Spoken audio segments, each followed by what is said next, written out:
Now, let's move on to Chapter 4, Out of Court or Informal Restructuring Agreements or Rehabilitation Plans. So, meaning to say, out of court, so, ang ilang isettle ang kaning insolvency issues out of the courtroom. So, that's basically it.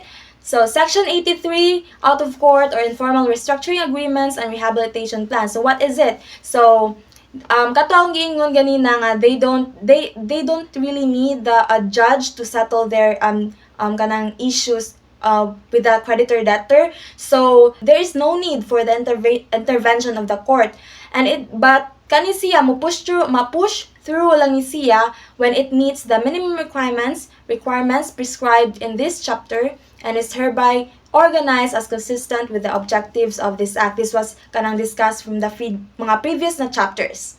So, Section 84, so it talks about the katong minimum requirements of these agreements, of the out-of-court agreement. So, for this to work, it must meet the minimum requirements. So, first, katong the debtor and the creditor, basically dapat ma-approve sila nga kanina lang ang atong way nga pag-agree, nga kanina lang ang atong kanang dili na nato ipaabot pa sa kanang korte ang kaning pag-settle ani. So muna siya, then dapat nani siya actually na requirements sa kanang holdings of claims sa creditor ani.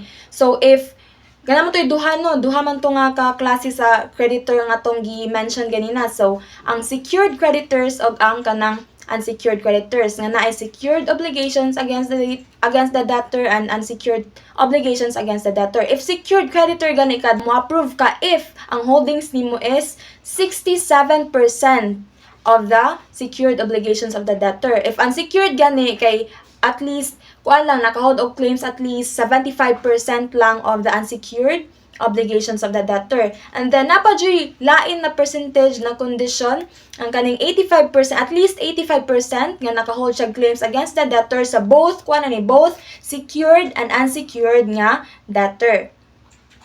Next, Section 85, standstill period. So kani siya actually kanang period of kanang napay mga negotiations pa, na-finalize pa sila, mga pending pa ang mga kanang other procedures and kanang para ma-push through ang kaninga agreement. So this may be agreed upon by the parties, ang involved parties of course, and shall be effective and enforceable not only against the contracting parties but also against the other creditors. So dapat kanang ipahibaw gyapon ang katong other nga creditors. So provided that such agreement is approved by creditors representing more than 50% of the total liabilities of the debtors. So katong 50% dapat ni-approve ani sa kaninga period. Then notice thereof is published in a newspaper, again, of general circulation in the Philippines once a week, every 2 consecutive days. So I said, diba, it is important to take note about this because this will really be relevant in the next few chapters pa jud. And then, ang standstill period sa doon kanang mga period of kanang finalization, mga kanang pending, mga procedures, dapat kanang this does not exceed 120 days from the date of effectivity. So, from the date of effectivity, dapat kutob na siya 120 days or the 4 months radyo na siya. Dapat inamulapas. So magyapon to i-notice or kanang taga-ag notice kato mga interested and involved parties for them kanang mahitabo ni siya, mahitabo ni siya nga agreement, and for them to kay mag-require man gud ni vote ang kaning out of courtroom, because out of courtroom dili naman mo intervene ang court, but then sila ra, so mag-need sila kana mga voting. So this is actually what it means.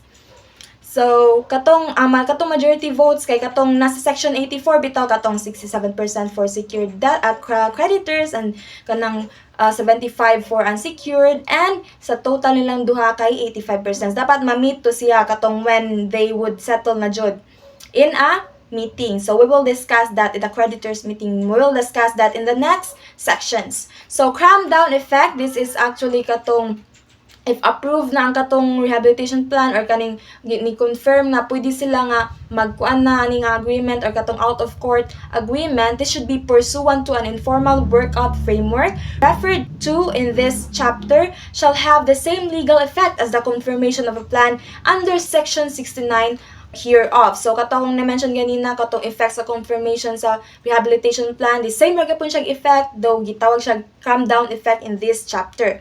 So again, dapat i-publicize sila, i-publicize na kani mahitabo ni siya for the other parties or interested parties, for them to be aware of what is really happening of this kanang naunsa na katong mga issue regarding insolvency sa kaning creditors and debtors sa usa ka entity.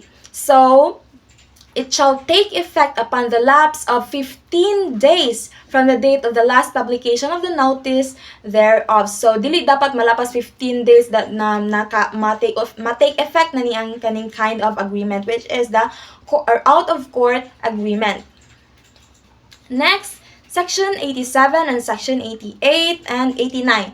So, Section 87 talks about the amendment. So, dili ka kung mag-amend gani ka or mag-modify ka sa imuang kanang mag-file man ka diba sa kaning maghimo kag out of court na agreement. So, dapat this is in accordance with the terms of the agreement and with due notice on all creditors, because let's say ni-approve ang creditors nimo sa katong first nimo nga gi-file, but then nag-amend ka, diba? So, that is not the same naman sa katong gi-approvean nila. So, nainausap kung kay what if against day sila nang gipang-usab nimo. So yes, dapat imo jud na silang aware imo nang ipahibaw jud nila kay this is actually the essence of kanang kuan jud the law, katong dapat nga ma-aware jud ang katong creditors or the involved parties for them to kanang to assess po sa kanang to assess the situation and for them to know what should be done on kanang to that corresponds to them or to be beneficial to them. So the effect of the court action and other proceedings, Section 88 kay any court action or other proceedings arising from or relating to the out of court or informal restructuring or workout agreement or rehabilitation plan shall not stay its implementation. So dili siya ma-implement unless the relevant party is able to secure a temporary restraining order or injunctive relief from the Court of Appeal. So nganong need man og restraining order? Mo go dita na nga extend for that? Yes, because when we say restraining order manggod kay kanang protective order siya, di ba, nga legal directed or directive issued by a court that instruct an individual to refrain from certain actions or behaviors, because the purpose of this is that to prevent harm or kanang unsa pa na to prevent detrimental kanang consequences or interference with the rights of another person or entity. Kay kung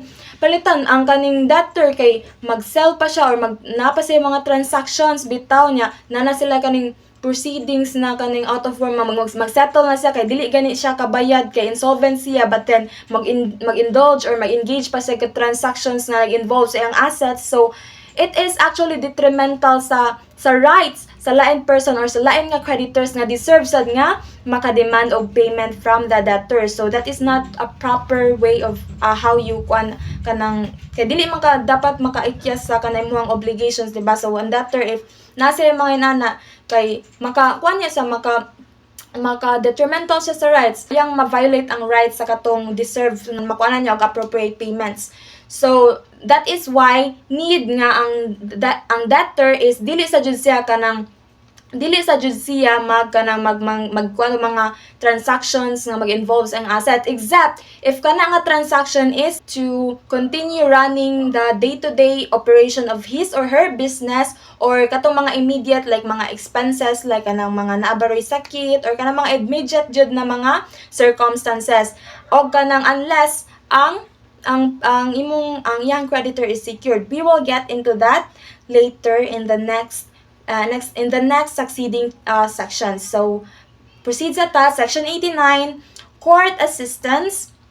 the insolvent, so kani siya di ba out of court man, so dili mag-intervene, no need ang intervention sa court, but then pwede sila makasik og assistance when it comes to the execution or the implementation of rehabilitation plan under this chapter. So such rules of procedure as may be promulgated by the Supreme Court, so pwede jud sila makasik og assistance. So katurang pagpili nila og proposed agreement, dito ra katong ma-apply ang katong out of court, but then kung mag-implement na gani sila, pwede jud sila makasik og assistance sa korte.